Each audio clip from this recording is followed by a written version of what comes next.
Je voudrais du soleil vert, des dentelles et des théières, des photos de bord de mer, dans mon jardin d'hiver.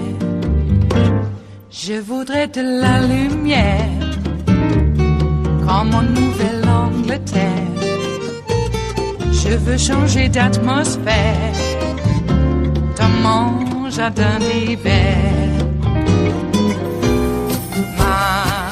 Ma fleur, sous la pluie de novembre, tes mains qui courent, je n'en peux plus de t'attendre.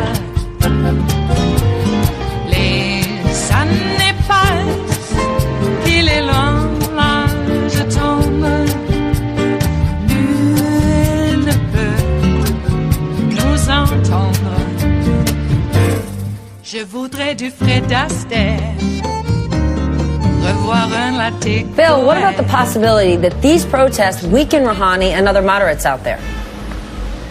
If they weaken the regime, that's a good thing. I mean, we should stand with the Iranian so-called moderates, a part of a regime that's repressive, theocratic, denies people fundamental liberties, denies people fundamental rights of self-government. So we should stand with the American people, with the Iranian people, on behalf of the American people against the Iranian regime. And there are lots of practical things that Congress and the administration can do. You don't have to like Donald Trump to hope that the Trump administration does sensible things in terms of sanctions on the IRGC, deterring people in the regime from using force, helping the protesters get good communications among each other, pressuring companies not to help the Iranian regime, cut off communications among the protesters. There's a lot of practical things Congress and the Trump administration can do, and I'm heartened by the fact that people from the Obama administration, Dan, for example, are getting together with people who are critics of the nuclear deal to say, look, let's put aside these past disputes. Let's help the Iranian people. This is a huge moment, and we shouldn't be distracted by disliking Trump or disliking Obama or liking Obama. Let's help the Iranian people against their oppressive regime. Excellent points, Bill. Trita, I want to stay on who these protesters are because we heard some shouting slogans that are denouncing the supreme leader. You know the region better than I do. That is a very dangerous thing to do. Those kind of moves, does that tell you anything about a real force behind these protests?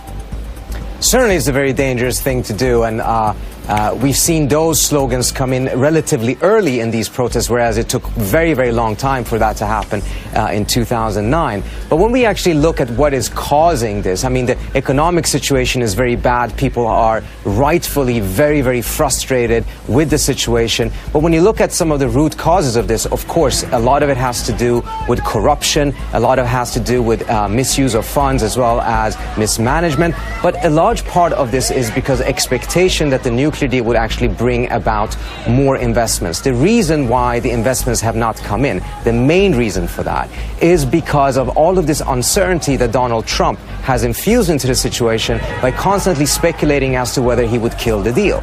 The banks that are supposed to be financing these big investment projects that would create jobs are not willing to invest if they are not confident that the United States is going to stick to the deal. So what has happened is that investments have not come in, and as a result, poorer people have not managed to get jobs. The only thing that is coming into the country essentially right now is oil sales. Oil sales don't create jobs. But hold and that's on, created President a tremendous Trump amount of...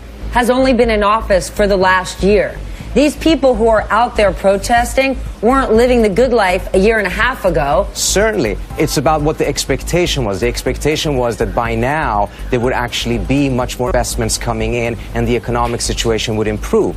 People have been tremendously patient with the Rouhani government, going out and re-electing him despite the fact that he hadn't really produced much economic benefits for them. But now those expectations and that patience is running out, and the root causes of this is because investments have not come in because there's uncertainty as to whether this nuclear deal will survive or not. I think the root cause of this, Stephanie, is that the Iranian people don't have freedom, and they would like freedom. I mean, you can get upset about the very minimal sanctions President Trump put on the IRGC. His policies have not fundamentally affected anything. And if companies don't want to help the IRGC, the ruling regime in Iran, that's fine with me. Let's be more respectful of the Iranian people's desire for freedom. Well, with all due respect, Bill, you've been arguing to bomb Iran for so long, so I don't know if you're really respecting the Iranian people. You've been advocating killing Iranians, so I don't think you or the Trump administration have the credibility to now say that you care for the Iranian people. Hold on. It's not about me. It's not about me. It's not about me. It's about the Iranian people. Do you stand with the Iranian people? Do you stand with the Iranian people against the regime? Of course I do. That's exactly why. Okay, good. Fine. We're in agreement. We're in agreement. That they actually move towards a more democratic situation without killing them. Trita, I couldn't agree more. Crystal is not advocating to kill anyone. Let's make that very clear.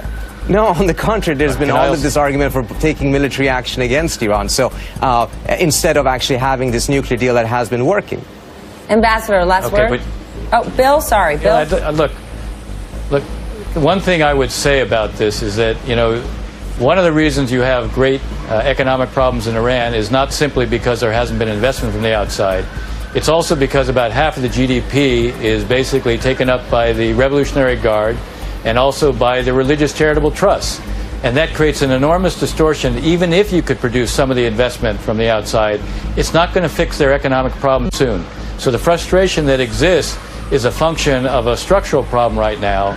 And in fact, one of the things the regime needs to do is to begin to think about how will it actually address that. The frustrations are real. The question is, how do we help solve it? It is Wednesday, January 3rd of 2018, and you are in West Coast Cookbook and Speakeasy.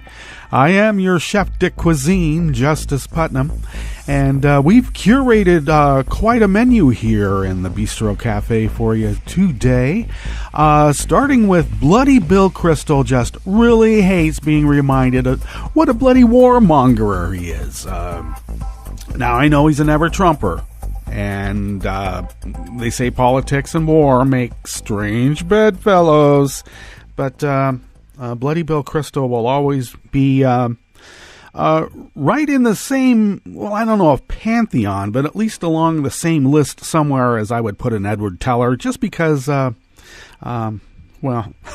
I'm Holden Caulfield about it, okay? These damn adults. Well, oh, no. And always remember, diving under a desk really serves no purpose. And if somebody has their finger on the button, make sure you have a switch. I don't know what that means, but whatever it means to you is what is important. Okay, well, starting off today, we're going. Why don't I just give you a little taste of what we will be attending to today? And they are, well, Facebook photos of Oregon refuge occupiers John Ritzheimer and Ryan Payne, who were visiting the Bundy Ranch in Nevada during the holiday break without permission. Well, they've angered an Oregon judge, and you never want to get a judge angry at you. Never. Acting ICE Director Tom Homan wants to ignore the Constitution and arrest local leaders for their sanctuary city policies. Well, of course he would. He's like a little mini Gestapo. Maybe by this time it's a major Gestapo. And a Tennessee TV station fires a reporter of 34 years after she is named as a witness in an age discrimination suit. Just put it right out there. It doesn't matter anymore. Lee Atwater says we're right back to the N-word now. We don't need to hide it. Ugh. After the break, of course, we shut down the front bistro cafe, and we moved to the chef's table for a little bit more intimate discussion on Gimmetarian Interior Secretary Ryan Zinke tapping almost $40,000 from the Wildfire Preparedness Fund to pay for a helicopter ride that had nothing to do with wildfires. $40,000 for one helicopter ride. And Gimmetarian is a trademarked term by K-Grow, at least as far as I'm concerned. And this is something, a record-setting 79 women are running for governorships in 2018. All that and more on West Coast Cookbook and Speakeasy. Bon appetit. Oh, yes. 79 women are running for governorships. That's quite something. Well, I think they might be, as I mentioned before, do not wake the sleeping giant. It's a bear. I can attest to that as well. Here's something that's just came over the transom as well in the last 10 hours or so. Governor Kate Brown of Oregon has appointed Adrian Nelson to the Oregon Supreme Court effective immediately. That means, as people are waking up in Oregon right now,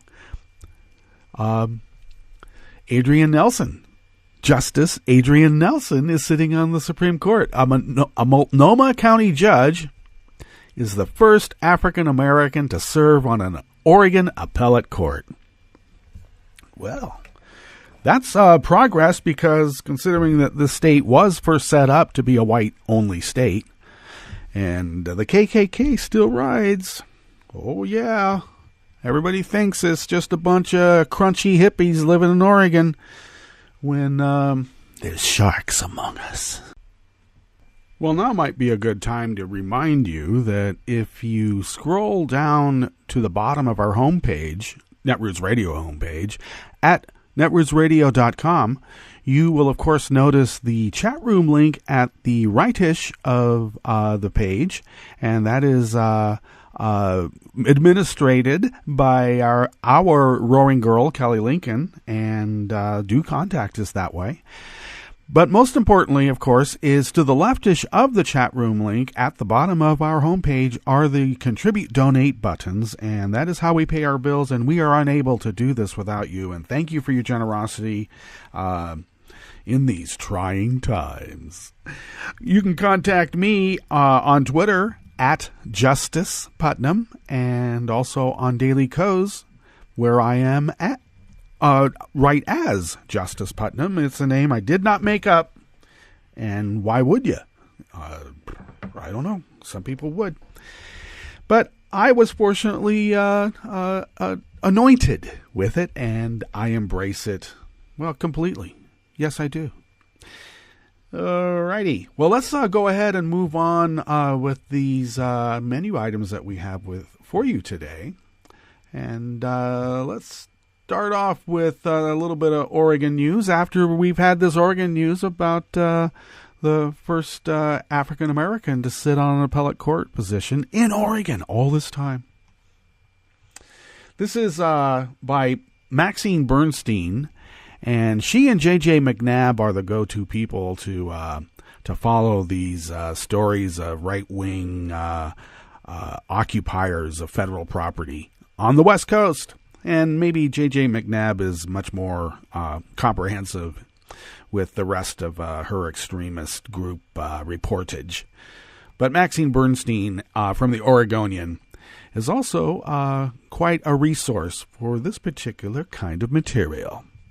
Facebook photos of Oregon refuge occupiers John Ritzheimer and Ryan Payne visiting the Bundy Ranch in Nevada during the holiday break without permission have landed both in hot water. A federal pretrial services officer in Oregon spotted the photos, posted on Ritzheimer's Facebook page, and alerted U.S. District Judge Anna J. Brown in Portland just before the new year. The judge, as a result, has moved up Ritzheimer's date to surrender to prison from January 12th. That's next week, of course. And she made it clear that Ritzheimer must have no contact with any named defendant in either of the Oregon or Nevada standoff cases before he starts his prison sentence. And the judge ordered Payne to return to home detention in Las Vegas. I guess they get to do this because they're white. I was accused of being a racist because I mentioned something like, some white guy lived in a police encounter, where, if you're a 11-year-old black kid playing cops and robbers in the wintertime at the local park, the cops will shoot you dead because you're obviously scary. But a heavily tattooed right-wing skinhead racist neo-Nazi, well, I don't know. Maybe what I was just going to say answers it all. They act like they're brothers.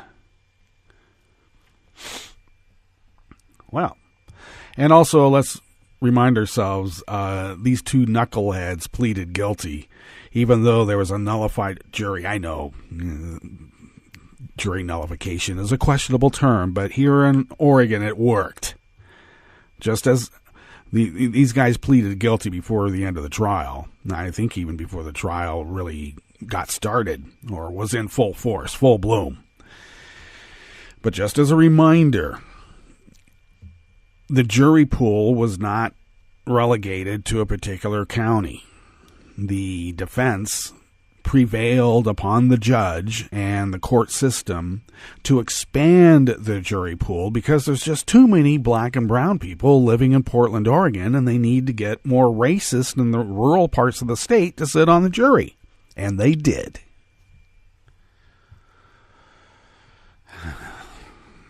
When did that happen before?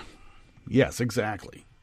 Well, Payne and Ritzheimer both pleaded guilty to federal conspiracy in the 2016 armed takeover of the Malheur National Wildlife Refuge in southeastern Oregon. Ritzheimer was sentenced to a year and a day in prison. While Payne awaits sentencing in Oregon, he faces other federal charges in Nevada with Cliven Bundy and two of Bundy's sons, Eamon and Ryan Bundy, in the 2014 standoff near the Bundy Ranch when officers tried to round up Bundy cattle trespassing on public land after decades of unpaid grazing fees and fines. Okay. Drive through Ferguson, right? You drive through Ferguson as a black person. They're going to pull you over, give you a ticket for a cracked headlight that you just got because the cop broke it while he was walking up to your door to get your license. Throw your ass in jail, charge you a storage fee for you and your car. And can you imagine if you had an armed standoff with a cop imposing those fines and fees while being black? Yeah, I know, I'm a racist. Okay. So Ritzheimer said he met up with Payne while in Las Vegas, who invited him to the Bundy residence, even though they were told, you're not supposed to go there. Ritzheimer said he wasn't aware he was prevented from having contact with co-defendants and apologized to the court. Oh, I don't know. I know nothing. Yep. Before the Facebook photos were discovered, Ritzheimer's defense lawyer had asked the judge to ease his social media restrictions, noting his plan to run for Congress. Yep, in Arizona, I guess you can be a convicted felon and on your way to jail and run for Congress. Well, why not? Get it out of the way first instead of like sitting through the whole, sessions and going to jail then. Yet with the new date to surrender to prison, Ritzheimer has dropped that plan and instead will just prepare for prison. Okay, good. Once the mistrial was declared in Nevada on December 20th, Brown granted Payne permission to travel home to Montana over the Christmas and New Year's holidays to visit his children. He was not granted permission to visit the Bundy Ranch. The judge wrote, I certainly did not intend to authorize his travel more than 80 miles from the Las Vegas courthouse to the Bundy Ranch for social purposes. I am concerned that the defendants have taken advantage of this court's release accommodations in their favor. Well, of course. If you're going to get a jury nullification in the trial, do you think a little thing like violating the conditions of your pre-sentencing moving about, Jesus, give a rat a cookie. Brown determined that assertions by Ritzheimers and Payne that they didn't think their visit to the Bundy Ranch violated their release conditions were incorrect but debatable in the context of overlapping release conditions from both the District of Nevada and the District of Oregon, she said. She decided to address the allegations informally and not through formal proceedings. Did she post it on their Facebook page? I would have. Payne must remain at the approved residence in Las Vegas and leave only to go to and from court, his lawyer's office's church, or medical or treatment services. Church, bring the church to him. God's everywhere. Come on. We're going to go through that debate again. Brown ordered him not to return to the Bundy Ranch or engage in social activities with the co-defendants. I don't know. I would think that Payne would say, well, how are we going to fix our story? If Nevada U.S. District Judge Gloria M. Navarro dismisses the Nevada case with prejudice, meaning that the government cannot retry the Bundys and Payne, Payne is to surrender immediately to U.S. Marshals in Nevada for a hearing to determine whether he'll be detained or released pending his sentencing in the Oregon Refuge occupation case Brown ordered. If Navarro rules that the Nevada case can be retried, Payne may remain on release subject to home detention, the judge wrote. Well, I don't know.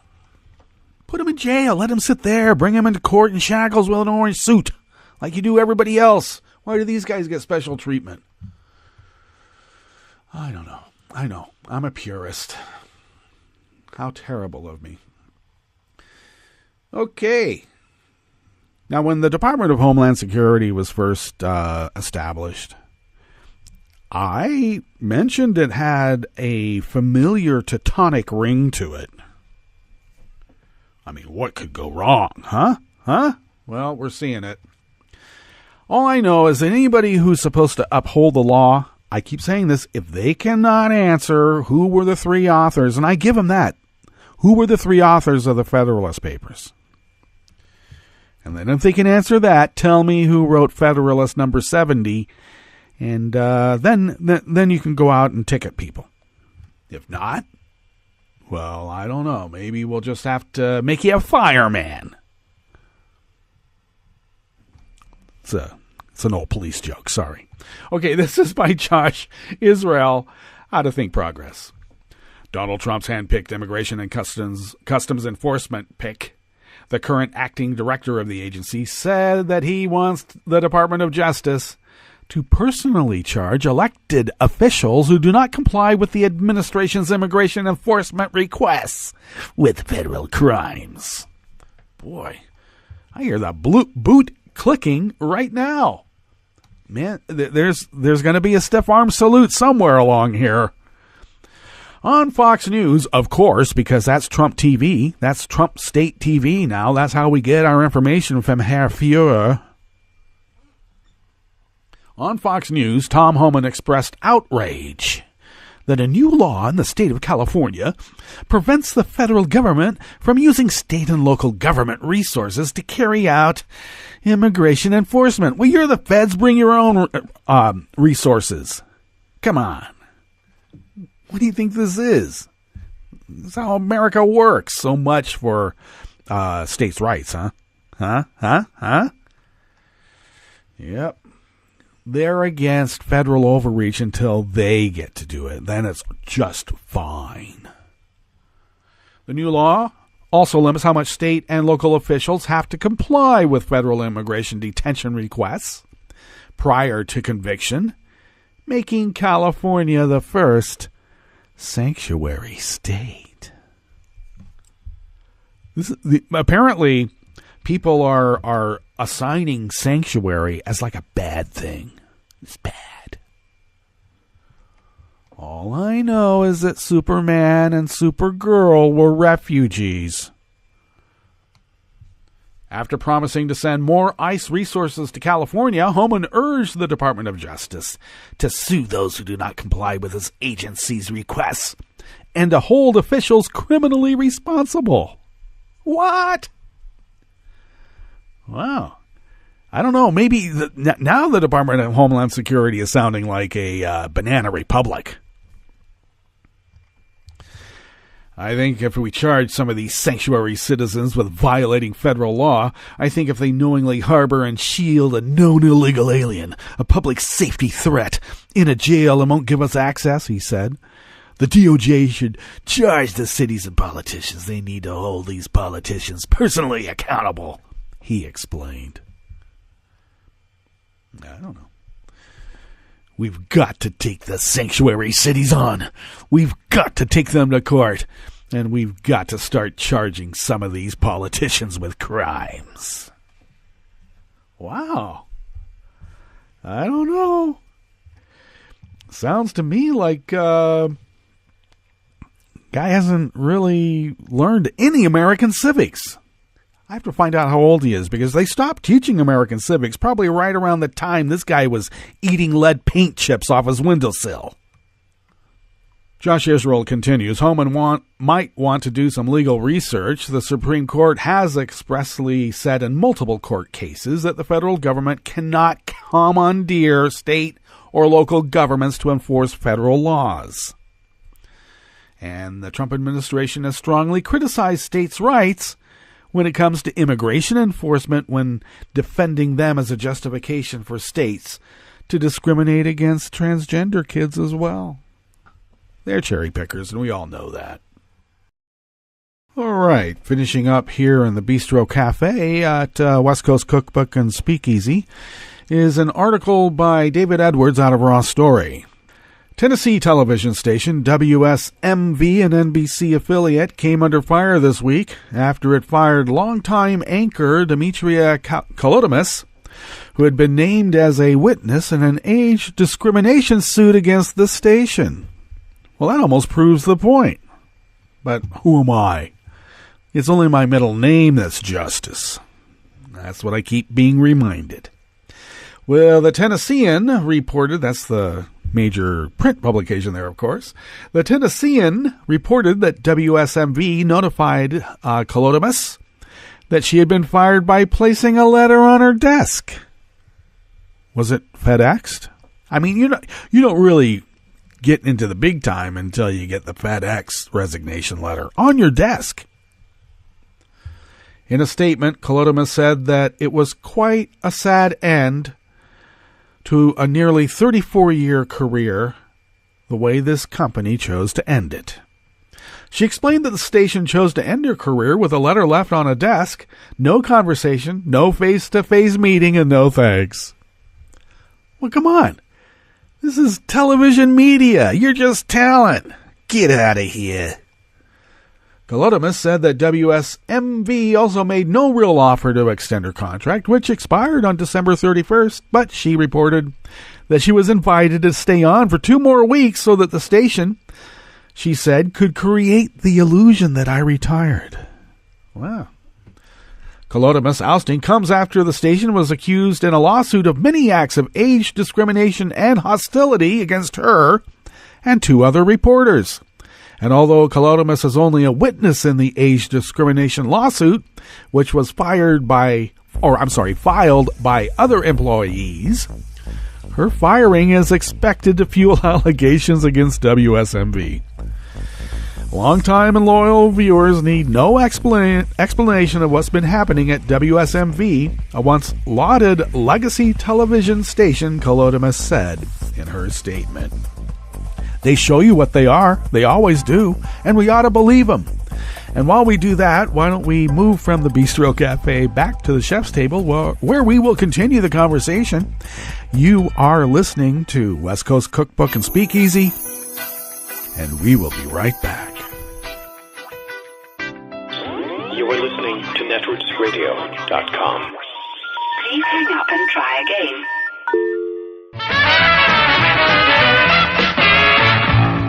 From a point at sea to the circles of your mind, a new force is at work for planetary transformation. New radio for a new Earth.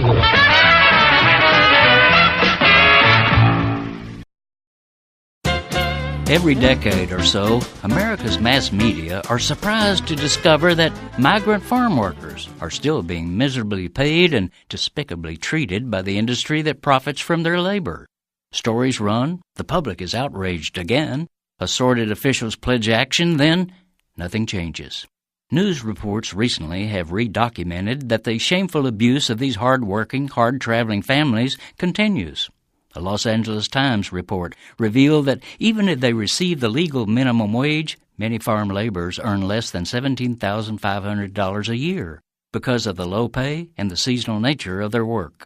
Moreover, they're often housed in shacks, old chicken coops, shipping containers, and squalid motels.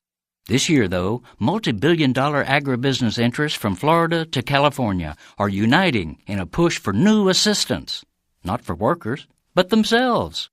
While they back Trump for president, many are now expressing shock that he may actually try to fulfill his campaign promise to cut off the flow of undocumented immigrants to their fields. They now admit that these immigrants make up as much as 70% of the industry's workforce, so they've rushed to Washington, demanding a special exemption from their president's planned lockout of Mexican laborers. In the process, they've suddenly recharacterized the very migrants they've been so callously mistreating as noble employees who are essential to the USA's food security. This is Jim Hightower saying Big Ag deserves no special break at all. But if Trump and Congress give any help to them, they should be required to pay a living wage, provide decent family housing and health care, and treat all farm workers with the respect due to people who really are essential to our food security. To help push for basic human justice, connect with the United Farm Workers at ufw.org. If you like these feisty pops of populism that Hightower zings out on the airwaves, check out the Hightower Lowdown. Jim's monthly newsletter provides the in-depth lowdown on what the greed heads of Wall Street and the boneheads of Washington are doing to us behind the scenes. With Hightower's saucy Texas humor and truth-telling populist perspective, the lowdown literally can lift you up. And get this, you can have the lowdown delivered to your mailbox or email each month for only $15 a year. Yes, 12 issues, only $15. Check it out, hightowerlowdown.org.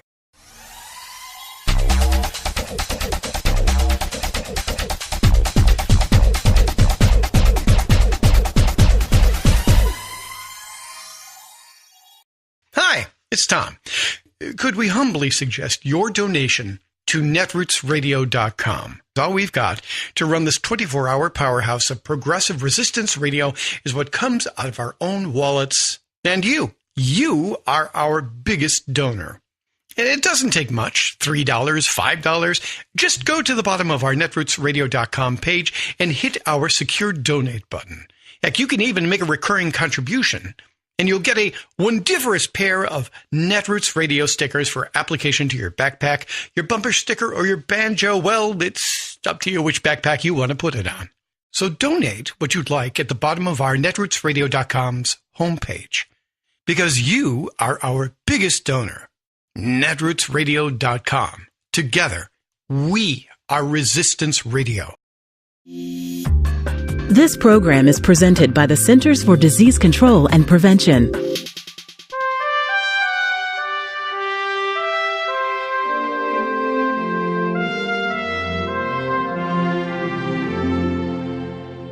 Welcome to A Cup of Health with CDC, a weekly feature of the MMWR, the Morbidity and Mortality Weekly Report.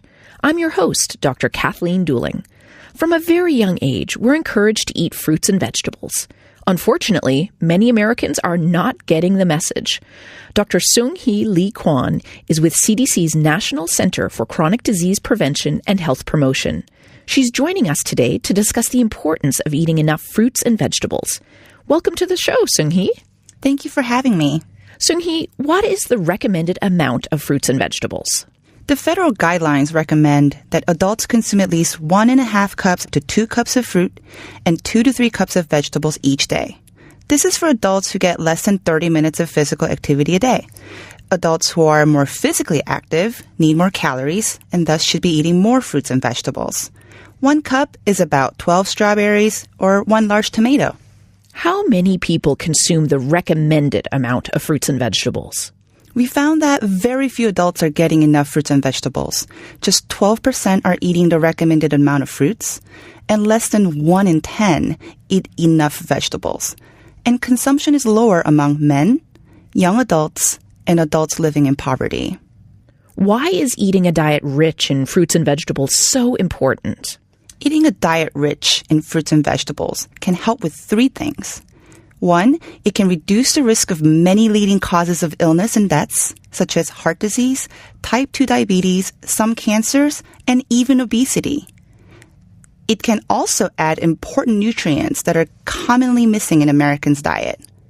And it can help with weight management if adults consume fruits and vegetables instead of other calorie-dense foods. How can we meet the recommended daily intake of fruits and vegetables? Try to fill half of your plate with fruits or vegetables at each meal or every eating occasion. Making fruits and vegetables the focal point of your meal will help you meet your recommendations. For example, recent studies have shown that adults get most of their fruit during breakfast and snacks. So you can try adding berries to your morning oatmeal or grab a piece of fresh fruit as an afternoon snack. For vegetables, most adults eat them at dinner, so try adding more into your lunch by adding a side salad or packing a snack of baby carrots or grape tomatoes. Are canned or frozen products just as good as fresh?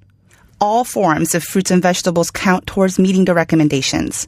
For the most health benefits, make sure that the fruits and vegetables you consume have a limited amount of salt, butter, sugar, or creamy sauces. When selecting canned fruits, choose the ones with lowest sugars. And for canned or frozen vegetables, choose those lower in sodium. Where can listeners get more information about eating a healthy diet? Listeners can go to cdc.gov/nutrition or choosemyplate.gov. Thanks, Seung-hee. I've been talking today with Seung-hee Lee Kwon about the importance of eating a healthy diet. Eating a diet rich in fruits and vegetables can help reduce the risk of many leading causes of illness and death and add important nutrients to your diet. Make sure you're eating enough. Until next time, be well. This is Dr. Kathleen Dooling for A Cup of Health with CDC. For the most accurate health information, visit cdc.gov or call 1-800-CDC-INFO. This is Scientific American's 60-Second Science. I'm Steve Mirsky. Happy New Year! And if you've been away from work for a few days, you deserve some time off. After all, you've traveled far, even if you just stayed at home. According to NASA, just by being on the planet Earth in the last year, you zipped about 584 million miles around the sun at an average speed of about 67,000 miles per hour. Hey, I wasn't speeding in my inertial reference frame. Of course, the trip was not a perfect circle. As Kepler showed, the Earth's orbit is an ellipse, with the sun at one of the 2 focal points. He also figured out the planet goes faster when it's at perihelion, nearer the sun, than when it's at aphelion, its furthest distance, which would explain why summer seems to zip by, except that the seasons are a function of the tilt of the Earth's axis, not its different distances from the sun. And the Earth rotated 365.25 times during its sweep around the sun. The trip took 8,766 hours, or 525,960 minutes, or 31,557,600 seconds. Tick-tock. For Scientific American's 60-Second Science, I'm Steve Mirsky.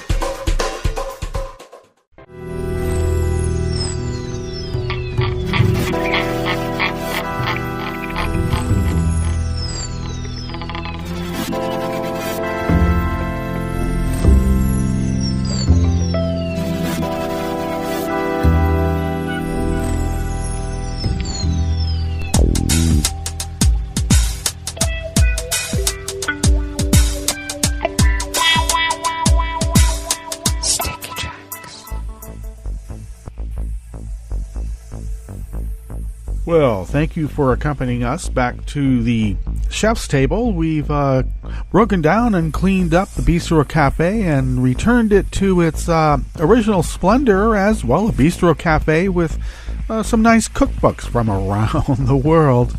And we'll start off with a little palate cleanser, and that being the weather from around the world. And we begin along the banks of the Rogue River in the Rogue River Valley of Southern Oregon, where we are currently at 35 degrees. We are expected, they say 59.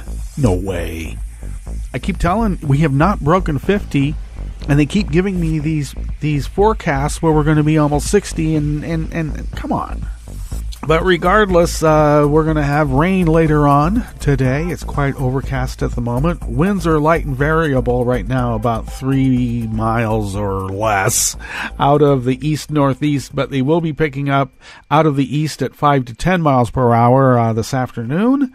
Air quality index at the moment isn't very good. It's only moderate at 69 parts per million. Low pressure is holding at 30.11 inches. Visibility down to 6 miles. Humidity 81%. All right. Oh, and looks like we'll have a smattering of rain tomorrow. And then quite a bit of rain, an inch per day over the weekend and maybe Monday and Tuesday of next week. Ooh. I am in a rainforest, and so I could be up in the mountains and be in, 50 inches of snow, and it would be like New York at around 15 degrees or less, except instead of the skyscrapers they have in New York, we would have these things called mountains. They're sometimes bigger than the skyscrapers in New York, too. Sometimes. All right. Weather from around the world is brought to you by people's personal weather stations that they purchased, and these people live around the world. London is currently 50 degrees and clear. Paris is 47. They just went to 48 degrees and overcast. They are under a continuing wind advisory that could impact electrical infrastructure. And Rome is under that same continuing weather advisory for wind. They are at 53 degrees and clear. Kiev is 39 degrees with rain. Kabul, 45 and clear. Hong Kong is 67 and clear. Tokyo is 40 degrees and clear. Sydney, Australia is 68 degrees and mostly cloudy. San Francisco, California is 53 degrees and mostly cloudy. And New York is 20.9 degrees and clear with a weather advisory for cyclone bombs, winter bombs, and a polar vortex. Cyclone bombs and a polar vortex. That's your weather in New York. So have fun. I don't know. Get a hot dog. That is weather from around the world, brought to you by people's personal weather stations that they purchased, and these people live around the world. All right, this first offering in the Chef's Table menu is by Mark Hand out of Think Progress. Over the past year, Donald Trump and his top officials have made a habit of refusing to admit their mistakes.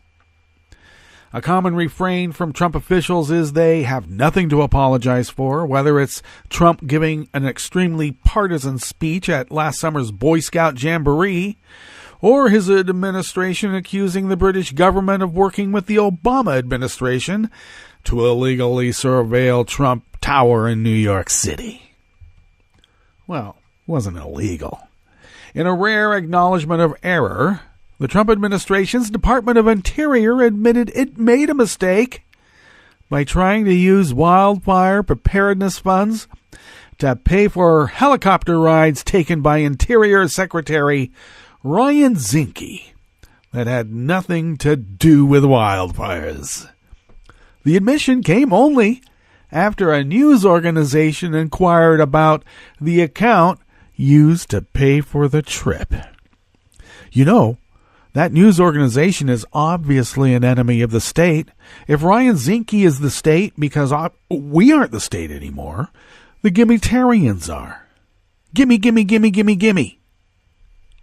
We will be seeing not only jailed elected officials for not kowtowing to the Gestapo Department of Homeland Security's edicts on sanctuary cities and states, but the jailing of the journalists. It will come soon. Oh, some may argue that it has already arrived. Okay. Zinke's office initially told Newsweek that the costs of the Interior Secretary's July 30th, 2017 helicopter ride in Nevada could be legally covered by the Bureau of Land Management and the National Interagency Fire Center, even though Zinke did not visit fire zones that day. After follow-up questions by Newsweek, the Interior Department admitted in late December the helicopter rides listed as costing $39,295 were charged to the wildfire account in error, and that the flights would be charged to a more appropriate account. You know, the ones that are just like for normal sightseeing with your wife because she insisted. Citizens for Responsibility and Ethics in Washington, otherwise known as CREW, a government watchdog group, as if none of us know that, views the accounting method initially used for Zinke's helicopter ride as extremely troublesome.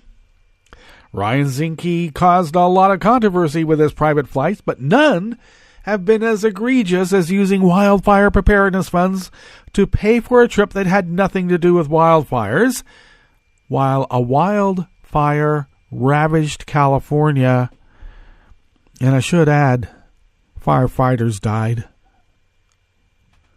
Prayers and condolences coming from the White House, the Interior Secretary.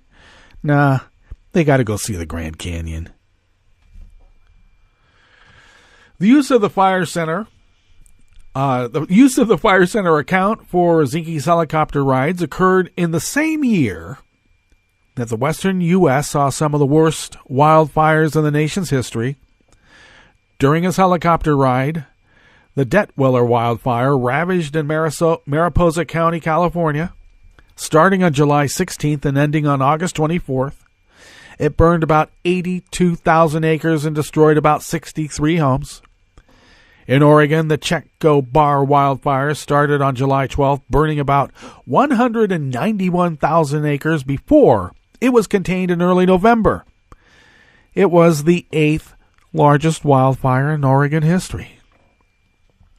In September, the Ag Department said that due to fires in the West, Pacific Northwest and Northern Rockies over the summer, wildland fire suppression costs for the fiscal year had climbed above $2 billion, making 2017 the most expensive year on record. Well, that money can't be spent for wildfires. There's a tax break for billionaires and trillionaires in the offing.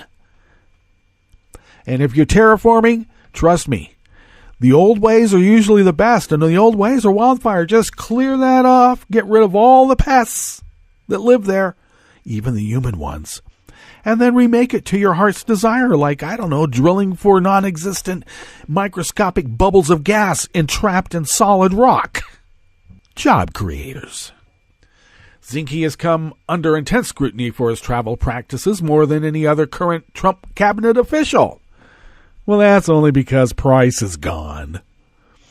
The Interior Department's Office of Inspector General launched an investigation into Zinke's travel in September after the Interior Secretary acknowledged he used non-commercial and non-military aircraft on at least 3 occasions. Now he's going to complain, well, first you tell me that I was using too many of the military aircraft and they're much more expensive. I was just saving the taxpayers' money by going off on, I don't know, senseless jaunts. I was saving him money on my senseless jaunts. Okay. Zinke himself has refused to apologize for his use of private charter flights for government business. In fact, Zinke told reporters in October that criticism of his taxpayer finance travel is complete and utter bullshit. His words. And driven by politics. Well, you know what, Ryan? It's exactly right. Because politics in our form of government is called checks and balances. And you're, some people might call it embezzling money.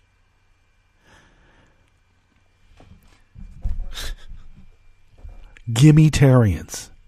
I'm in a mid-management position, and I'm just going to hit that travel expense account as hard as I can. Let them figure it out later. And they usually do, and then you're fired and or in jail. Documents obtained under the Freedom of Information Act by the group Democracy Forward and shared with Newsweek showed that an Interior Department staffer sent an email that said Zinke would probably not be able to get to a Nevada fire line because his schedule would not allow it. The department still concluded that the BLM would be able to pay for the helicopter out of the National Fire Office in Boise, Idaho. Well, of course, you got to do it that way. Excuse me. The Zinke helicopter flights were billed to the National Interagency Fire Center under the category of preparedness. Those funds are earmarked for such uses as worker pay and to purchase equipment. Okay. Other questionable travel by the Interior Secretary in 2017 included a June event at which Zinke met with members of Las Vegas's new professional hockey team. I love that. Ice hockey in the desert. Well, you never know. The hockey team is owned by one of Zinke's wealthiest campaign donors. Instead of taking a commercial flight that left a few hours earlier, Zinke took a private chartered flight to Kalispell, Montana, near his home in Whitefish, Montana, that cost taxpayers, well, only $12,375. One helicopter ride. Okay. Well, Ryan Zinke. Gimmetarian Ryan Zinke. Tom Price is gone, and I guess Munchen's not traveling as much as we expected him to. I mean, his wife is a sightseer with, shall we say, particular tastes.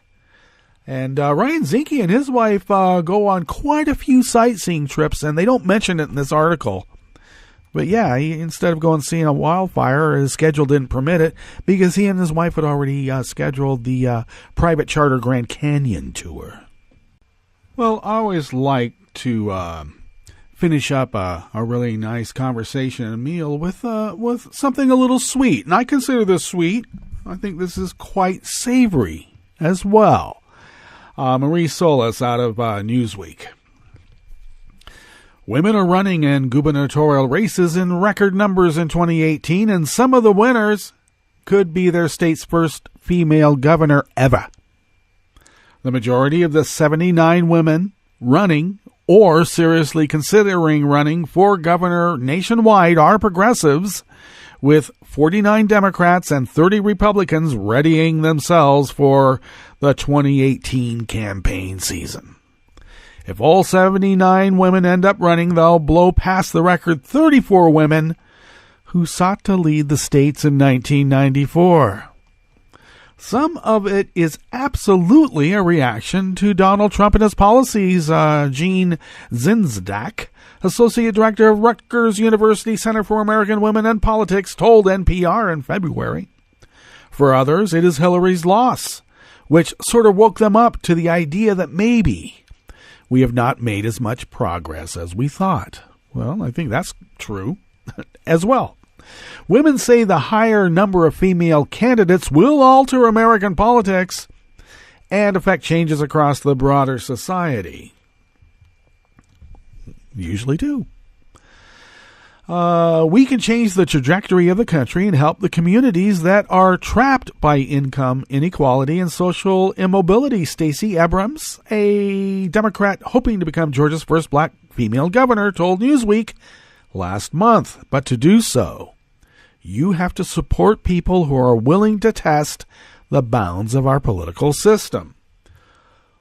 Some may argue that that's exactly what Donald Trump is doing, but in a very different way. He's deconstructing the administrative state. He's on a mission from God.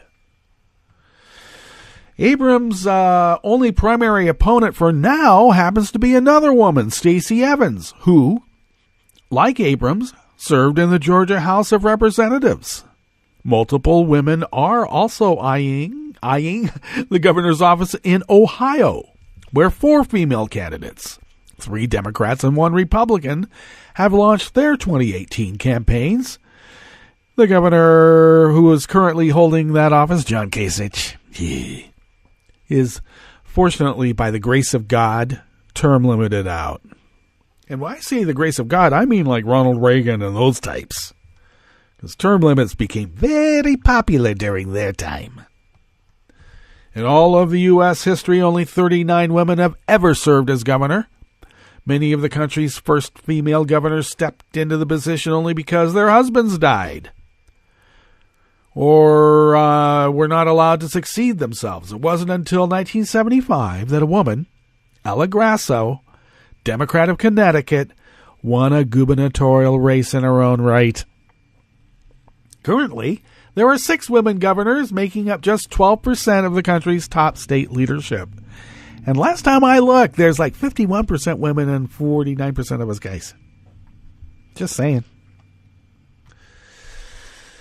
A record number of women overall have signed up to run for office after Donald Trump's presidential win, with many saying they were motivated by the desire to spark social change. As of November, Emily's List reported that more than 20,000 women have reached out to the progressive political organization about making bids for office. The nonpartisan group She Should Run said 15,000 plus women have sought help launching their political campaigns. Black women are especially emboldened, Abrams said, given the role they played in electing Democrat Doug Jones in Alabama in December. I'm hopeful that this isn't just a moment, but a pattern of behavior where we are not only willing to say thank you, but are willing to invest in the vision of women of color and black women whose political leadership is absolutely essential for the 21st century, she said. And I don't mean to mansplain, but she's right. Okay? It's clear. And we should have been listening to black women all along. They warned us. They warned us over and over and over again. All right, that brings us to the end of our broadcast period for today. And have had a wonderful time with you on Smothered Benedict Wednesdays. Stay tuned for the rest of the broadcast day. Folks are slowly coming back from their holidays, and we'll fill in with a little bit of special holiday programming throughout the week until we're back full on board with everybody back next week. So why don't you tune in to us tomorrow on Thursday's edition of West Coast Cookbook and Speakeasy as we meet together for Metro Shrimp and Grits Thursdays. So stay tuned to Netroots Radio 24/7 and listen to us on West Coast Cookbook and Speakeasy tomorrow. Bon appetit.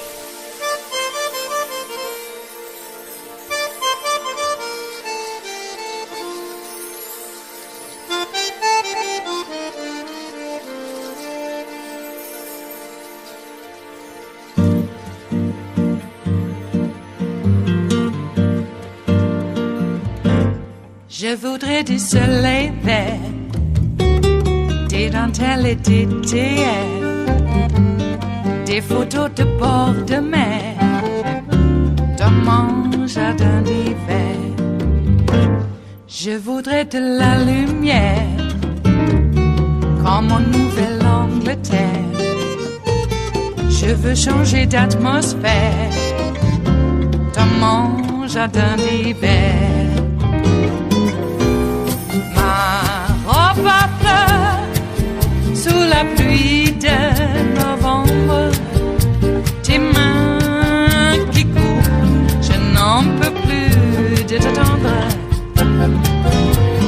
Les années passent, il est loin, là je tombe. Nul ne peut nous entendre. Je voudrais du Fred Astaire, revoir un latte Goël. Je voudrais toujours te plaire dans mon jardin d'hiver. Je veux déjeuner par terre, comme au long de golfe clair. T'embrasser les yeux ouverts dans mon jardin d'hiver. Ma robe à fleurs sous la pluie de novembre. Tes mains qui courent, je n'en peux plus de t'attendre. Les années passent, il est loin l'âge tendre. Nul ne peut nous entendre. Ba-da-da-dum-di-da-dum. Ba-da-da-dum-di-da-dum. Ba-da-da-dum-di-da-dum. Dans mon jardin d'hiver. Ba-da-da-dum-di-da-dum. Ba-da-da-dum-di-da-dum. Ba-da-da-dum-di-da-dum. Dans mon jardin d'hiver. Dans mon jardin d'hiver. Dans mon jardin d'hiver.